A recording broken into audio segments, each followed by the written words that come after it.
बेटा next concept काय बघा, angle between lines represented bye ax² + 2hxy + by² = 0. हे काय आहे? हे कंबाईन इक्वेशन ऑफ लाईन्स आहेत पासिंग थ्रू ओरिजिन. दोन लाईनचा combine equation passing through origin असा असतं. तर या दोन लाईन मधला अँगल किती आहे ते फाइंड आउट करायचं. तर अँगलचा इक्वेशन जो आहे त्याच्या अगोदर हे बेटा दोन लाईन्स एकमेकाला जर परपेंडिक्युलर असतील, दोन लाईन्स एकमेकाला जर परपेंडिक्युलर असतील तर ही एक कंडिशन आहे बघा, a + b = 0. तसं दिलंय का? Are perpendicular to each other if and only if a + b = 0. Perpendicular असेल तर ही कंडिशन आहे, हे लक्षात ठेवा. a + b = 0. का बरं a + b = 0 असेल तर परपेंडिक्युलर सांगतो मी. अॅक्यूट अँगल कसा फाइंड आउट करायचा बघा, दोन लाईन मधला अँगल कसा फाइंड आउट करायचा? थीटा.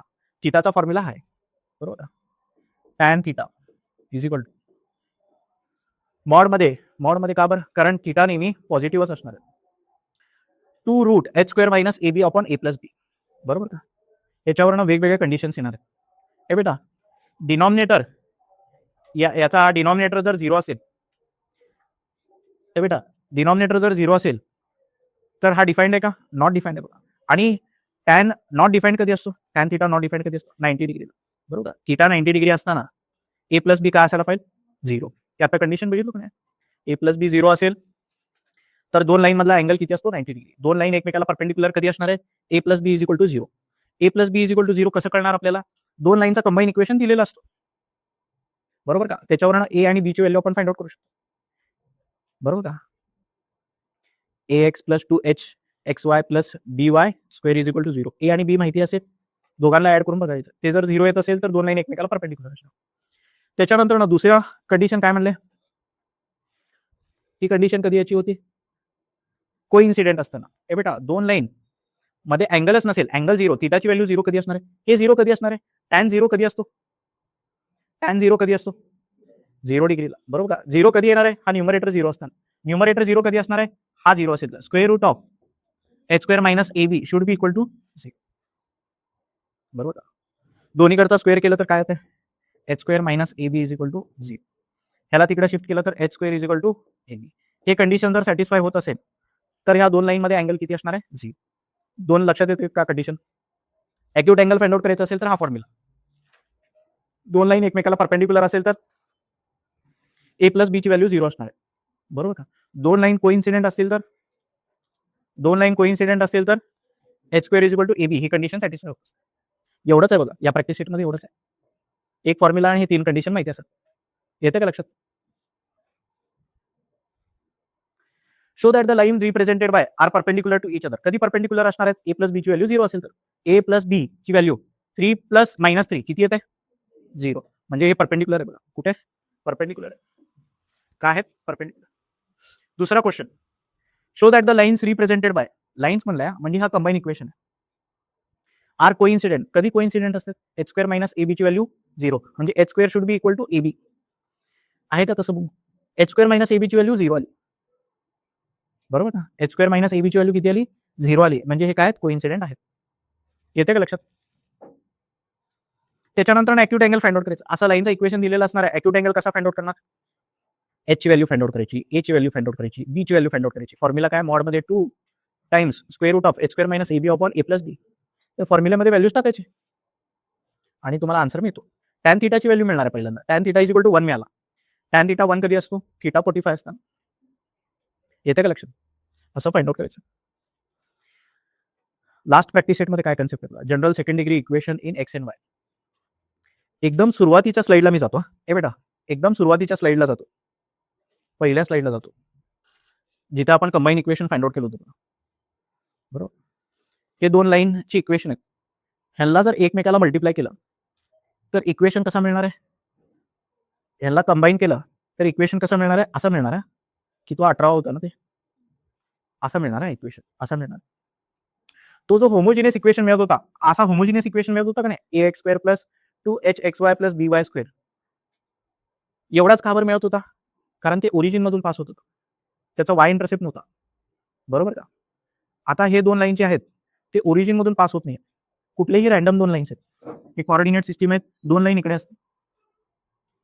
तर ते सगळे बाकीचे टर्म हे बघा, हे C1 आणि C2 चा मल्टिप्लिकेशन असणार आहे. बरोबर. C1 आणि C2 इथे एक्झिस्ट करणार आहे.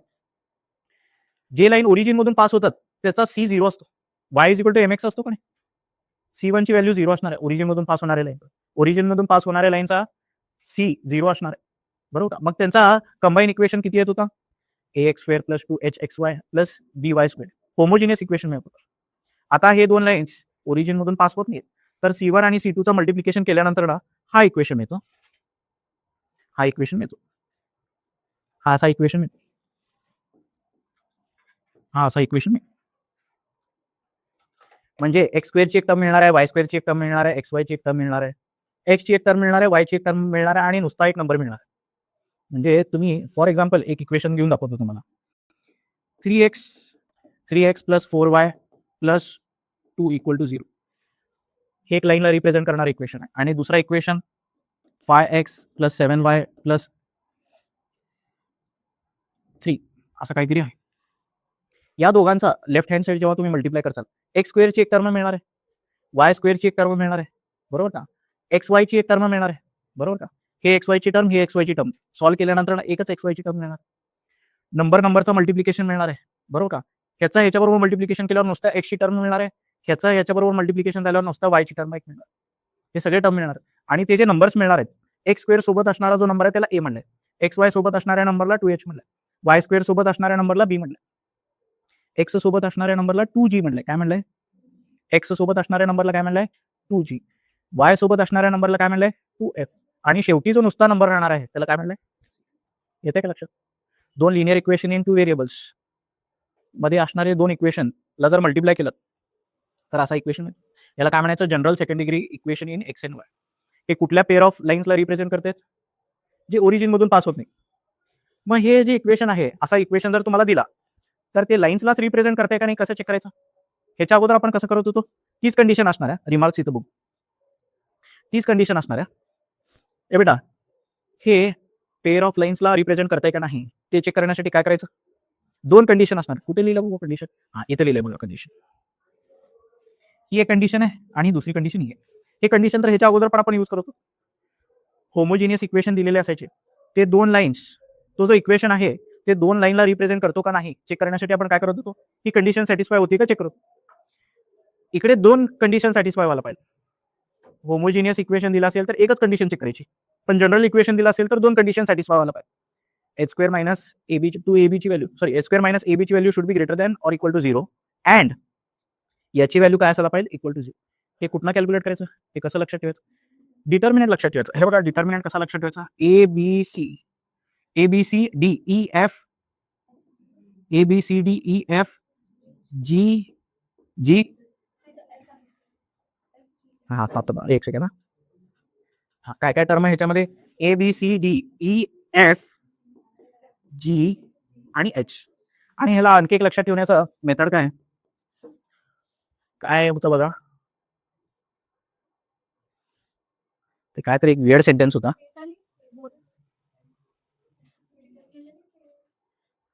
ऑल हॅव्हिंग गर्ल्स, काय ते, having beautiful faces going for college, असं काहीतरी सेंटेन्स होता. ते मला लक्षात येणं सेंटेन्स, ते तसं लक्षात ठेवते. पण अशा पद्धतीने लक्षात ठेवा. ए बेटा, अल्फाबेटिकल ऑर्डरमध्ये ABC D नाही आहे, E नाही आहे, F आहे बघा. F G आणि H. ABCDEFGH असं जायचं, असं जायचं. हे दोन कंडिशन सॅटिस्फाय होत असेल तर हे पेअर ऑफ स्ट्रेट लाईन्सला रिप्रेझेंट करणारा इक्वेशन, बरोबर. Necessary condition for general secondary degree equation two represent a pair of lines. ठीक आहे, हे लाईनचेच दोन इक्वेशन आहेत का नाही हे चेक करण्यासाठी हे दोन कंडिशन. त्याच्यानंतर ना हे जर लाईनला रिप्रेझेंट करत असतील, पेअर ऑफ लाईनला रिप्रेझेंट करत असतील, तर then these lines are parallel to line represented by this. म्हणजे हे जे दोन जनरल लाईन्स आहेत, ओरिजिन मधून पास होणाऱ्या दोन लाईनला पॅरलल असणार आहेत.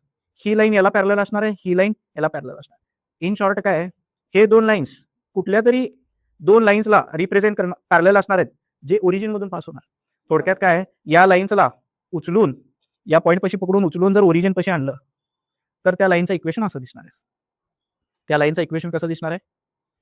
याच दोन लाईनला उचलून ओरिजिन पशी आणलं, इंटरसेक्टिंग पॉईंटला जर ओरिजिन पशी आणलं तर या दोन लाईनचं इक्वेशन इकडे आणल्यानंतर काय होणार आहे, हा पार्ट 0 होणार आहे, हा पार्ट 0 होणार आहे, बरोबर का, बरोबर का, हा पार्ट 0 होणार आहे, सुरुवातीचाच पार्ट भेटणार आहे.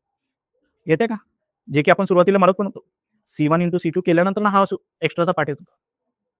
ओरिजिन मधून पास होत असेल तर हा पार्ट येणारच नाही. याला उचलून ओरिजिन पशी आणलं तर हे दोन लाईन्स या दोन लाईनला पॅरलल असणार. पॅरलल म्हणजे काय, त्यांचं इक्वेशन सेमच असतं.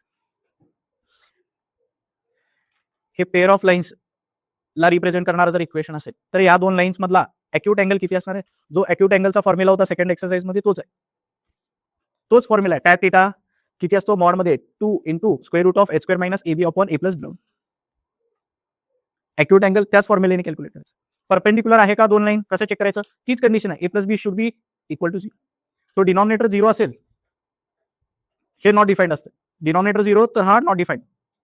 टॅन थीटा नॉट डिफाईंड कधी असतो, 90 डिग्री, बरोबर का. A प्लस B 0 असेल तर दोन लाईन मधला अँगल 90 डिग्री. दोन लाईन मधला अँगल 0 कधी असणार आहे, कोइन्सिडेंट लाईन कधी असणार आहे, न्यूमरेटर 0 असेल, न्यूमरेटर कधी 0 असणार आहे, h² minus AB should be equal to 0. हे कंडिशन सेमच आहे सेकंड एक्सरसाइज. महत्वाचं काय बघा, हे बेटा, दोन लाईन जर एकमेकाला इंटरसेक्ट करत असतील आणि त्याचा कंबाईन जनरल इक्वेशन जर हा असेल, हा जर कंबाईन जनरल इक्वेशन असेल तर ते दोन लाईन कुठे इंटरसेक्ट करतात, या इंटरसेक्टिंग पॉइंटचा एक एक्स कोऑर्डिनेट असणार आहे, एक वाय कोऑर्डिनेट असणार आहे, एक एक्स कोऑर्डिनेट असणार, एक वाय कोऑर्डिनेट असणार. एक्स कोऑर्डिनेट कसा फाइंड आउट करायचा, एक्स कोऑर्डिनेट या फॉर्म्युलाने कॅल्क्युलेट करायचं, वाय कोऑर्डिनेट या फॉर्म्युलाने कॅल्क्युलेट करायचं. हे महत्वाचं आहे बघा, नीट लक्षात ठेवावं लागेल. दोन लाईन हे विचारलेलं ह्याच्यावरती क्वेश्चन, हे जनरल इक्वेशन आहे म्हणून सांगतात, ते दोन लाईन इंटरसेक्ट व्हायला लागलेत, त्यांच्या इंटरसेक्टिंग पॉईंटचे कोऑर्डिनेट्स विचारतात, हे माहिती असायला पाहिजे. ठीक आहे, हे काय आहे म्हणून सांगितले, हे डिटर्मिनंटचं एक्सपान्शन आहे म्हणून सांगितलं, जे आत्ताच आपण बघितलं, बरोबर का. ते करत बसायचंच नाही, डिटर्मिनंटचीच व्हॅल्यू 0 1 बघायची. Joint equation of bisector of line between the joint equation of the bisector of angle between the lines represented by hence bisector of perpendicular region. हे काय लागायचं नाही आपल्याला, हे सीईटीला लागायचं. यांचा बायसेक्टर म्हणलंय, बायसेक्टर इज रिप्रेझेंटेड बाय ते इक्वेशन म्हणते, हे काय लागायचं नाही आपल्याला, सीईटीला लागायचं, बोर्ड्सला तर नाही आहे याच्यावर क्वेश्चन. येते का लक्षात. ए बेटा, महत्वाचं काय, अँगल कंडिशन, बरोबर का, अँगल आणि कंडिशन. अॅक्यूट अँगल त्याच फॉर्म्युलेने कॅल्क्युलेट करायचं, परपेंडिक्युलर तीच कंडिशन आहे, कोइन्सिडेंटची कंडिशन तीच आहे, हे लय महत्वाचं आहे. या केसमध्ये, या प्रॅक्टिस सेटमध्ये काय महत्वाचं आहे, हे त्याच्यानंतर ना हा डिटर्मिनंट आणि ही condition, h² minus AB should be greater than or equal to 0, ही कंडिशन सॅटिस्फाय व्हायला पाहिजे, आणि आणखी एक कंडिशन सॅटिस्फाय व्हायला पाहिजे, this determinant should be equal to 0, मगच हे इक्वेशन ऑफ लाईन्स असणार, general equation of pair of lines असणार. दोन लाईन एकमेकाला इंटरसेक्ट करत असतील तर त्या इंटरसेक्टिंग पॉईंटचे कोऑर्डिनेट्स हे असणार, एवढं महत्वाचं. येते का लक्षात. क्वेश्चन्स बघू याच्यावरती.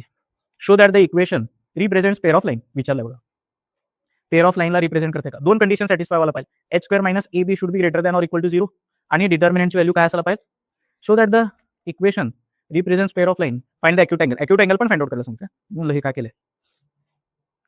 तर दोन कंडिशन सॅटिस्फाय व्हायला पाहिजे. पहिली कंडिशन कुठली आहे, कुठे केलं बाबा, ही फॅक्टराइज करून बघितलं का डायरेक्ट. हे बेटा, ते दोन कंडिशन चेक करावं लागेल. सपोज आता वेगळंच केलंय, हे बेटा त्या पद्धतीने सॉल्व्ह करायचं, मी सांगितलं ते दोन कंडिशन. हे बेटा, ए ची व्हॅल्यू काय 1, 2H ची व्हॅल्यू काय, B ची व्हॅल्यू, हे 2G ची व्हॅल्यू ना, हे कशाची व्हॅल्यू 2F ची व्हॅल्यू, आणि हे कशाची व्हॅल्यू C ची व्हॅल्यू. डिटर्मिनंट मध्ये टाकायचं, डिटर्मिनंटची व्हॅल्यू 0 येते का चेक करायची, आणि h² मायनस AB ची value greater than equal to 0 येते का चेक करायचं. हे दोन कंडिशन सॅटिस्फाय होत असेल तर हे काय रिप्रेझेंट करते, पेअर ऑफ लाईन्स, बरोबर. Pair of line represent. Acute angle कसा फाइंड आउट करायचा, हा फॉर्म्युला. हे काय तर वेगळंच केलं. General equation can be factorized, therefore given equation represent, हे फॅक्टराइज झालं म्हणजे पेअर ऑफ लाईन्स आहे असं तिने म्हणावं लागेल. पण ते तो दोन कंडिशन सॉल्व्ह करायच्या, असं करायचं नाही. इंटरसेक्टिंग पॉईंट्स काय म्हणले, find K represents pair of lines. हे पेअर ऑफ लाईन्सला रिप्रेझेंट करत असेल तर के ची व्हॅल्यू फाइंड आउट करा म्हणून सांगितलं. पेअर ऑफ लाईन्स जर रिप्रेझेंट करत असेल तर ही कंडिशन सॅटिस्फाय करते की नाही, त्या डिटर्मिनंटमध्ये ABCFGH ची व्हॅल्यू टाकायची, त्यापैकी कोणतरी के असणार आहे. कोण के, कोण के, सी ची व्हॅल्यू के. त्या डिटर्मिनंट तो डिटर्मिनंट इक्वल टू 0 करायचं. सी ची व्हॅल्यू त्या डिटर्मिनंटला सॉल्व्ह केल्यावर सी फक्त अननोन आहे. सी ची व्हॅल्यू माहिती के ची व्हॅल्यू माहिती. सी म्हणजे के. ठीक आहे.